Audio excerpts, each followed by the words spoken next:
Hai teman-teman, jumpa lagi bareng kita di Items Informasi ke teman-teman milenial. Bersama aku Alfidiat Moko dan aku Ayunda Taya, pastinya di Mata Milenial Indonesia TV, Matanya Indonesia. Apa kabar teman-teman hari ini? Semoga baik-baik aja ya.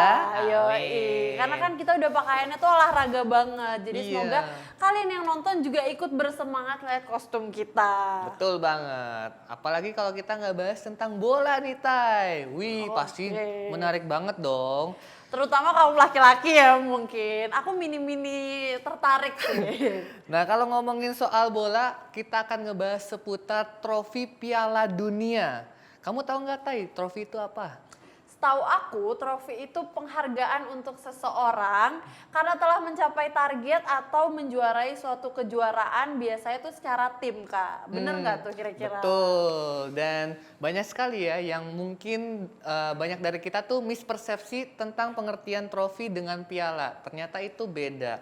Kalau tadi trofi itu dimenangkan oleh kelompok, ya penghargaannya diberikan kepada mereka. Kalau piala itu penghargaan yang diberikan untuk orang yang memenangkan kompetisi secara individual. Oh, jadi bedanya dari segi yang memenangkannya ya kompetisinya. Betul banget, ya kan contohnya kalau menang prestasi individu nih seperti kejuaraan F1 gitu kan. Oh, betul banget. Terus kalau kelompok mungkin voli, sepak bola. Voli, sepak bola, pokoknya yang beregu gitu, Tay. Oke, dan ngomongin soal trofi, mungkin aku pengen membahas sedikit sejarah trofi Piala Dunia, Kak. Boleh. Jadi Piala Dunia pertama kali diselenggarakan pada tahun 1930, di mana nama trofi Piala Dunia pertama diambil dari nama mantan presiden FIFA ketiga, yaitu Jules Rimet. Dan trofi ini didesain oleh pematung asal Perancis yaitu Abel Lavloux, berbentuk sosok Dewi Yunani yang sedang memegang cangkir. Trofi yang terbuat dari perak asli dan berlapis emas ini dijuluki The Golden Goddess. Ya teman-teman, dan aku ingin menambahkan bahwa trofi ini itu sempat diculik ternyata. Nah itu tepatnya pada tahun 1966, 4 bulan sebelum Piala Dunia digelar di Inggris dari ruang pameran Central Hall, Westminster. Nah ini pelakunya adalah Edward Bletchley ya, yang sebagai tersangka berhasil ditangkap. Akhirnya trofi ditemukan di London Selatan oleh seekor anjing bernama Pickles. Wah, seekor anjing yang menemukannya. Ya, ini menarik sekali. Dave Corbett, pemilik dari anjing tersebut, mengembalikan trofi dan menerima imbalan sebesar 6.000 pound sterling. Lumayan juga ya. Berselang 17 tahun dari upaya pencurian pertama, trofi Jules Rimet ini kembali dicuri. Kali ini di negara Brazil sebagai pemenang Piala Dunia ketiga pada tahun 1970 berhak menyimpan trofi tersebut. Dalang dari pencurian tersebut adalah Peralta yang merupakan seorang bankir agen klub Atletico Mineiro. Banyak sekali ya orang-orang yang ingin mencuri trofi Piala Dunia ya sebagai koleksi pribadi. Selain itu juga kan memang berlapis emas kan Kak, atau memang emas asli mungkin, jadi makanya sering dicuri. Tapi itu berkaitan dengan penjelasanku berikutnya, di mana pada tahun 1974 trofi kembali dibuat, dan pembuatannya itu berdasarkan desain pemenang sayembara berasal dari pematung Italia yaitu Silvio Gazzaniga. Ia juga menjadi orang yang mendesain trofi UEFA Cup dan juga UEFA Super Cup. Dan pemenang pada turnamen ini hanya bisa menerima replikanya dalam bentuk perunggu berlapis emas dikarenakan kejadian tersebut kan. Dan trofi dikeluarkan hanya saat tur, pengundian akhir Piala Dunia dan saat final saja. Oke. Jadi mungkin trauma untuk juga ya panitianya. Pencurian yang telah terjadi sebelumnya. Iya, jadi cuma diberikan replikanya saja dan yang aslinya hanya ditunjukkan pada momen-momen tertentu. Dan kalau kita ngomongin trofi Piala Dunia berkaitan banget dengan kompetisi sepak bola bergengsi dari berbagai negara yang merebutkan trofi dengan sistem turnamen. Ada banyak banget dan pasti cowok-cowok udah ngerti banget nih Kak. Iya dong. Yang pertama ada UEFA Champions League di Eropa. Liga Champions UEFA adalah sebuah kompetisi sepak bola antar klub di benua Eropa yang diselenggarakan setiap tahun oleh Uni Sepak Bola Eropa atau Union of European Football Association atau yang disingkat dengan UEFA. Dan diikuti oleh klub divisi tertinggi Eropa. Kompetisi tahun 2012 sampai 2013 yang paling banyak ditonton dengan jumlah mencapai 360 juta penontonnya. Nggak kaget ya, karena walaupun itu cuma di Eropa, yang nonton seluruh dunia. Seluruh dunia, apalagi Indonesia nih, banyak banget penggemar UEFA Iya, Champions. dan di rumah mungkin dari mulai kakak, adik, Champions League ini ayah, ya. supir mungkin, satpam, kayaknya semuanya nonton bersamaan, makanya viewersnya Semua banyak penggemar banget. bola, Tay. Betul banget.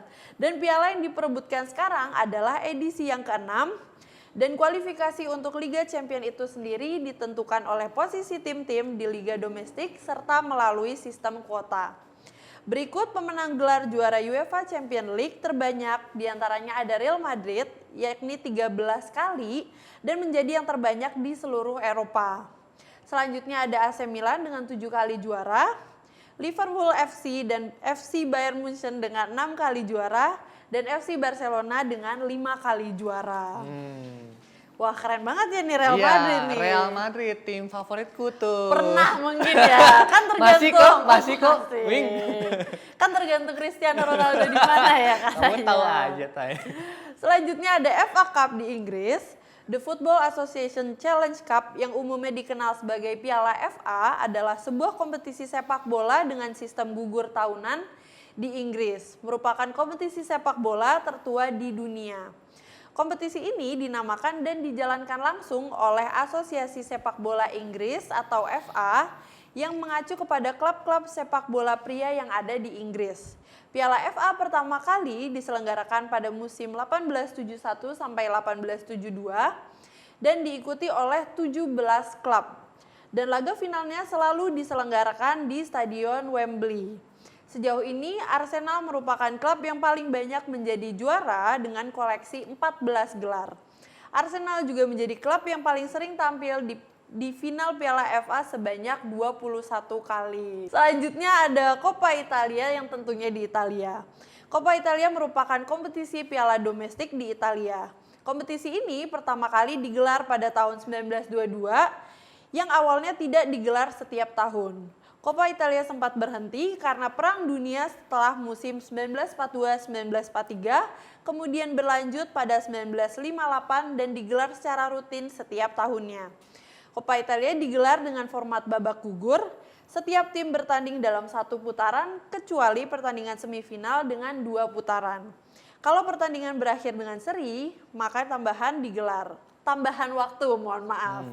Apabila hasil tetap tidak berubah, maka akan dilangsungkan adu tendangan penalti. Oke. Ini kalau yang di Coppa Italia, kalau nggak salah yang paling banyak menang itu Juventus ya. Oke, selanjutnya kita ke Spanyol. Di sini ada Copa del Rey ya. Piala Raja Spanyol atau Copa del Rey adalah sebuah kompetisi sepak bola tahunan untuk klub-klub sepak bola asal Spanyol. Jadi Copa del Rey ini pertama kali diselenggarakan pada tahun 1902. Ini menjadikan sebagai kompetisi sepak bola tertua di Spanyol. Juara Copa del Rey otomatis lolos ke Europa League di musim selanjutnya. Nah, untuk para penggemar Barcelona pasti tahu nih sejarahnya. Karena Barcelona ini merupakan klub yang paling sukses di Copa del Rey. Pada tahun 2018, Barca memenangi trofi keempat secara beruntun yang menjadi trofi ke-30 mereka. Dan kemudian ada juga nih Atletico Bilbao yang merupakan klub dengan juara terbanyak kedua. Selanjutnya ada DFB Pokal. DFB Pokal merupakan kompetisi piala domestik terbesar di Jerman. Jadi DFB Pokal ini digelar pertama kali pada tahun 1935 saat masih bernama Schemer Pokal. Kemudian berubah nama menjadi DFB Pokal pada tahun 1953.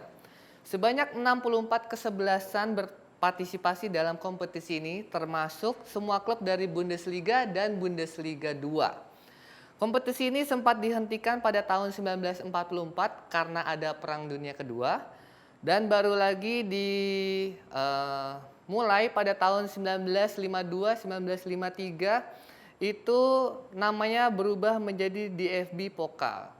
Dan kesebelasan Bayern Munich merupakan kesebelasan yang paling banyak juara dengan 19 trofi. Kemudian ada Fortuna Düsseldorf yang menjadi Klub kedua yang paling banyak memenangkan secara beruntun yaitu sebanyak 18 kali. Nah, itu ya beberapa ajang bergensi ya, trofi sepak bola yang ada di berbagai negara ya. Beberapa Betul. kita kenal ya seperti ada UEFA Champion, Copa del Rey, FA Cup, ya kan. Penggemar DFB sepak bola Pokal. udah hafal lah ya. Weh, banyak banget. Pemula kayak aku nih sambil belajar sambil menyampaikan informasi juga kepada kalian ya. Dari mulai apa sih itu trofi, kemudian sejarah trofi Piala Dunia sampai tadi ajang-ajang untuk memperebutkan trofi di seluruh dunia ya. Betul, tapi kita belum ngebahas tentang negara-negara mana aja yang pernah memenangkan trofi Piala Dunia. Nah, kalau kalian penasaran jangan kemana-mana, tetap di Items Informasi ke teman-teman milenial.